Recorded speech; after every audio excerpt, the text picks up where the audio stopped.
Get dressed with me, we are going out on a dinner date. For tonight's fit, we are going to use this navy blue fitted dress. Actually, simple lang siya, pero ang ganda kasi ng pagkakahug niya sa body ko. Oh my goodness, nakalimutan ko kung gaano to ka-fit. Alam nyo, grabe pa naman kami kumain pagdating sa mga dinner dates. Yung mga nakikita nyo mga Instagrammable na pics, hindi totoo yun. Nakagilid talaga yung totoong order namin. For sure, parang puputok tong dress na to kapag naging bloated tayo mamaya. Wait lang, mag-moondrop muna ako bago umalis dahil hindi tayo pwede maging bloated after dinner.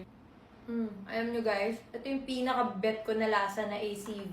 Hindi siya nakakasuka, tsaka okay siya sa tiyan ko. Tsaka guys, hindi rin siya maasim sa ilong. Amoy matamis na apple lang. Kaya kung gusto nyo ma-achieve yung busog na ako feeling, lesser cravings, tapos konting mga portion lang ng pagkain, pwede nyo rin yun itry. By the way guys, this is by New Moon. Moondrop lang yung pangalan niya. I think kasi talagang drop lahat ng sugar na kinain mo, palabas ng tiyan mo. Tsaka guys, alam niyo yung feeling ng hilo at headache kapag first bite mo, kapag gutom ka na.